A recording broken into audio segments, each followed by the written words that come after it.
उनको एक agenda set करना है, क्योंकि कांग्रेस को एक एजेंडा सेट करना है। कांग्रेस अपनी राजनीति चमकाना चाहती है और वामपंथी दल ये तय कर चुके हैं। आप देखिए वो योगी सरकार के विरुद्ध हैं, क्योंकि योगी जी एक गेरवा धारण करते हैं इन वामपंथियों को और इन कांग्रेस को।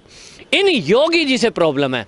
योगी जी वो शख्सियत हैं, आपने देखा कि इनकी वजह से राहुल गांधी के लिए इन्होंने खरीदा हुआ मीडिया अपने साथ लिया और कांग्रेसी लोगों ने ये सारा ड्रामा रचा और स्क्रिप्ट लिख करके लड़की के परिवार को दी कि आप हमेशा ये बोलिए कि गैंगरेप हुआ, आप बोलिए लड़की की आंख फोड़ दी गई, आप बोलिए लड़की की जीभ काट दी गई, और ये सब झूठ बोलो ताकि इसको संवेदनशील बनाया जा सके, मीडिया की अटेंशन मिल सके और सारे मोमबत्ती गैंगों को एक काम मिल सके।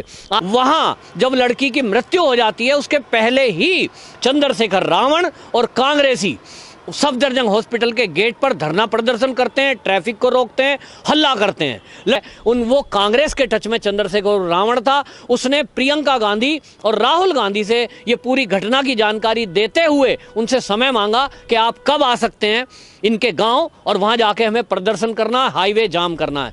उन लोगों ने कहा कि हम आज तो नहीं आ सकते, कल सुबह आएंगे। और इसलिए परिवार वालों ने, जो लड़की है उसके परिवार वालों ने तय किया कि हम डेड बॉडी अभी नहीं ले जाएंगे, ये यहीं डेड बॉडी रहने देते हैं। और परसों सुबह राहुल गांधी, प्रियंका गांधी दिल्ली से हमारे साथ पूरा काफिला चलेगा इस डेड बॉडी को लेते हुए, और हम जुलूस बना करके ले चलेंगे और हाथरस में जाकर हाईवे जाम करेंगे और वहां डिमांड रखेंगे कि 1 करोड़ का मुआवजा दिया जाए।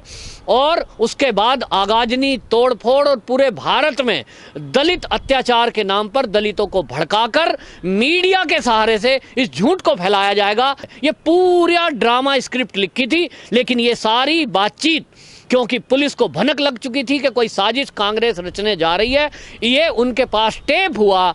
हाथरस की घटना में सच्चाई कुछ और है, दिखाया कुछ और मीडिया ने।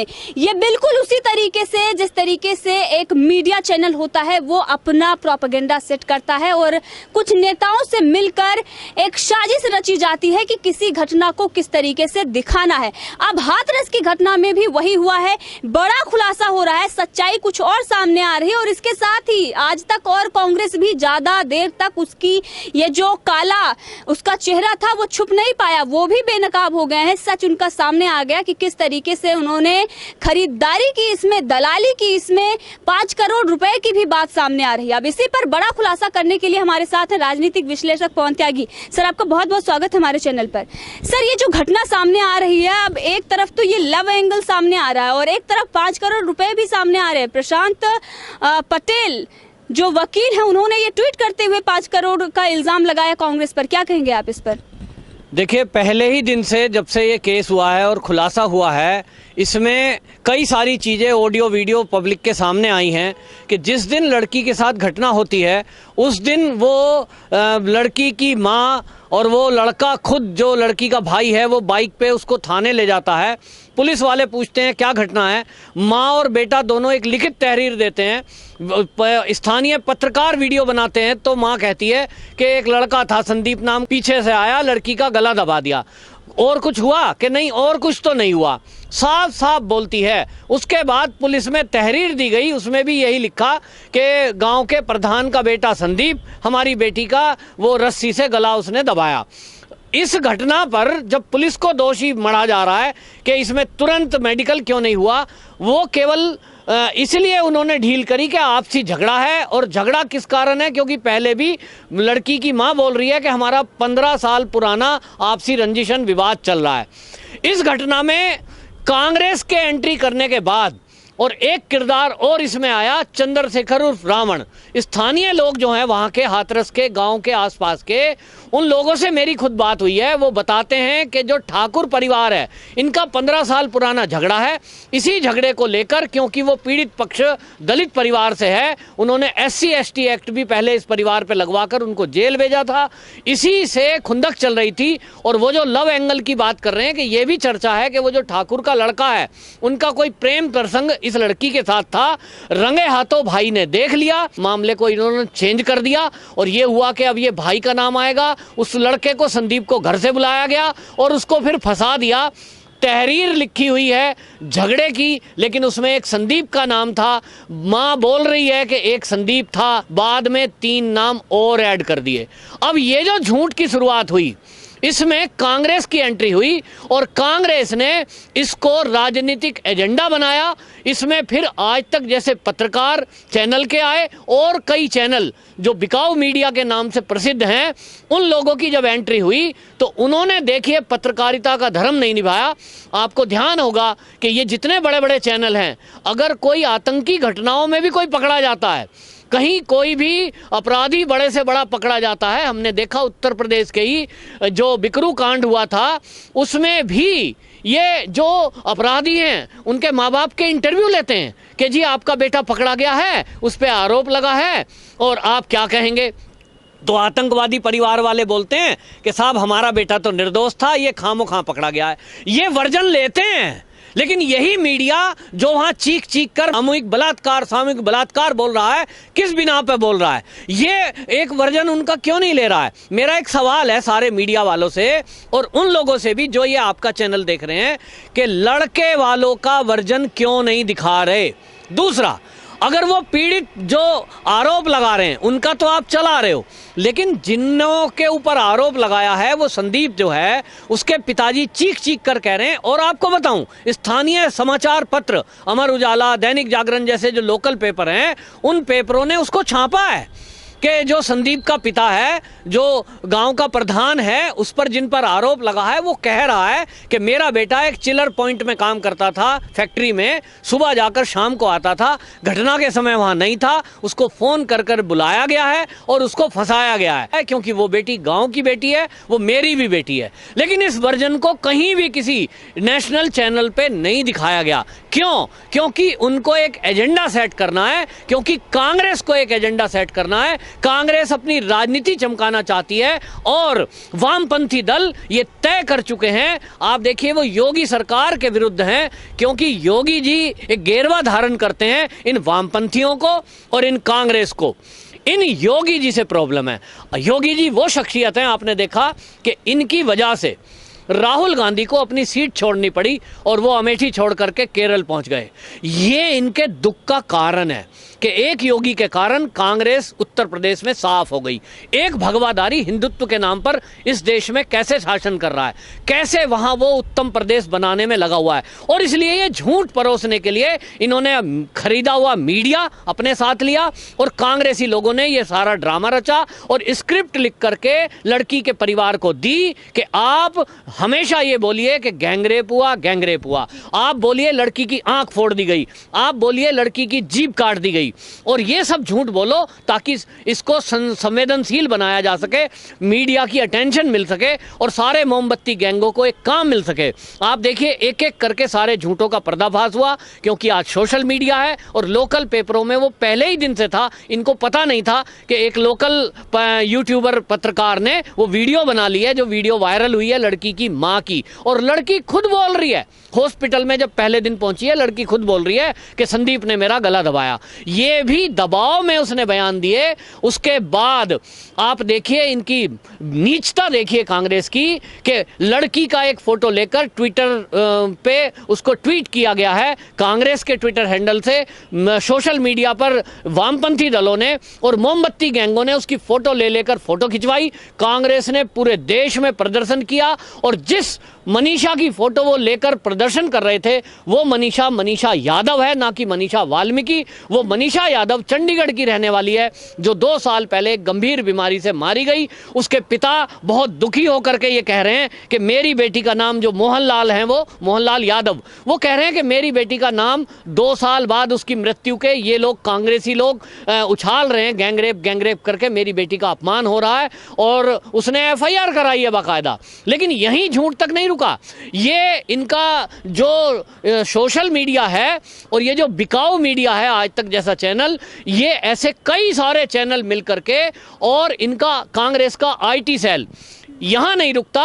वो एक आदमी की फोटो ट्वीट करते हैं और सोशल मीडिया पे उसको वायरल किया जा रहा है। उसके जो पिता हैं वो ग्राम के प्रधान हैं, जाति से ठाकुर हैं, और उनके संबंध ये मोदी जी से और उनके योगी आदित्यनाथ से घनिष्ठ रिश्ते हैं। वो बीजेपी का नेता है बड़ा, और जिसके कारण पुलिस ने सारा खेल रचा है। लड़की की डेड बॉडी जला दी बिना पोस्टमार्टम के, उसका पोस्टमार्टम नहीं होने दिया ताकि रेप की पुष्टि ना हो जाए, खुलासा ना हो जाए। अब इस झूठ को देखिए कांग्रेस के, जिस व्यक्ति का संदीप के पिता का नाम लेकर फोटो वायरल किया जा रहा है, वो भी एक्चुअल में आरोपी संदीप का पिता नहीं है। वो आरोपी जो लड़का है संदीप, उसके पिता का नाम राकेश है, और वो राकेश साधारण से एक किसान है, गांव के प्रधान हैं। उनका कोई लिंक इतना बड़ा नहीं है कि कभी योगी जी के साथ उनका फोटो खिंचा हो या मोदी जी के साथ खिंचा हो। और जिसका फोटो कांग्रेस ने वायरल किया है वो व्यक्ति है श्याम प्रकाश द्विवेदी। ये श्याम प्रकाश द्विवेदी बनारस मंडल के युवा मोर्चे के, भारतीय जनता युवा मोर्चे के, ये वहाँ डिवीजन के उपाध्यक्ष हैं।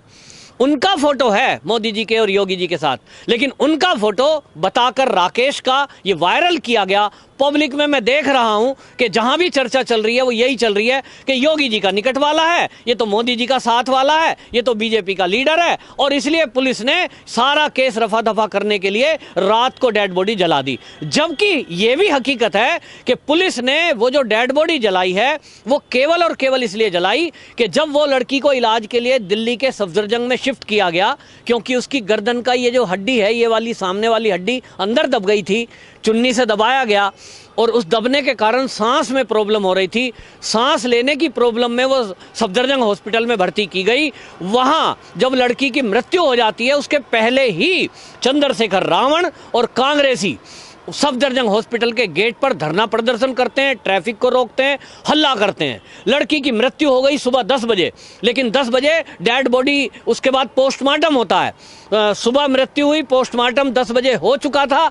हॉस्पिटल वालों ने कहा कि अपनी बेटी का डेड बॉडी ले जाइए, और इसमें जो है हमने कारण भी लिखा, और कारण क्या था, सांस रुकने के कारण लड़की की मौत हुई है। ये स्पष्ट 3 डॉक्टरों के पैनल ने लिखा है, लेकिन उसके बावजूद परिवार वालों ने वो डेड बॉडी नहीं ली। क्यों नहीं ली? उसका खुलासा हो रहा है फोन कॉल से, और वो जो फोन डिटेल है वो पुलिस के पास है। मेरे पास जो अंदर के सूत्रों से खबर आई है, वो कांग्रेस के टच में चंद्रशेखर रावण था। उसने प्रियंका गांधी और राहुल गांधी से ये पूरी घटना की जानकारी देते हुए उनसे समय मांगा कि आप कब आ सकते हैं इनके गांव, और वहां जाके हमें प्रदर्शन करना है, हाईवे जाम करना है।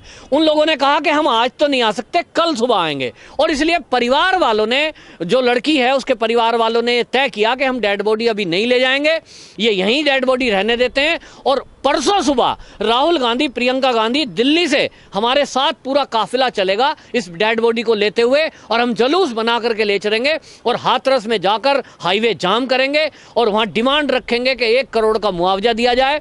और उसके बाद आगाजनी तोड़फोड़, और पूरे भारत में दलित अत्याचार के नाम पर दलितों को भड़काकर मीडिया के सहारे से इस झूठ को फैलाया जाएगा कि लड़की की आंख फोड़ी गई थी, लड़की की जीभ काटी गई थी, और देखिए लड़की की फोटो है, और ये लड़की का बाप, ये देखिए द्विवेदी की फोटो, ठाकुर बताकर ये बताएंगे कि ये मोदी जी का निकट वाला है, ये योगी जी के निकट वाला है, और इसलिए पुलिस हम पर डंडे मार रही है, और योगी जो है और मोदी ये दलित विरोधी है। ये पूरा ड्रामा स्क्रिप्ट लिखी थी, लेकिन ये सारी बातचीत, क्योंकि पुलिस को भनक लग चुकी थी कि कोई साजिश कांग्रेस रचने जा रही है, ये उनके पास टेप हुआ, तो जो एसआईटी है वो तो अब एक्शन में आई है, पहले से पुलिस एक्शन में थी। उनको ये आभास हो गया था, और इसलिए पुलिस ने ये तय किया कि ये डेड बॉडी हम ले जाकर अभी इसका अंतिम संस्कार रात्रि में करेंगे, सुबह तक हम हंगामा नहीं होने देंगे, और रोड को ब्लॉक नहीं होने देंगे, प्रदेश में दंगा नहीं होने देंगे, प्रदेश को जलने नहीं देंगे। इसलिए रात को परिवार वालों की मौजूदगी में ये अंतिम संस्कार हुआ है। लेकिन बाद में परिवार वालों को कांग्रेस ने सिखा दिया कि आप ये बोलो कि ना तो हमारी सहमति हुई, ना हमें पता ये डेड बॉडी किसने जलाई, और पुलिस ने तेल डाल के जला दी। ये भी भड़काने के लिए कहा गया।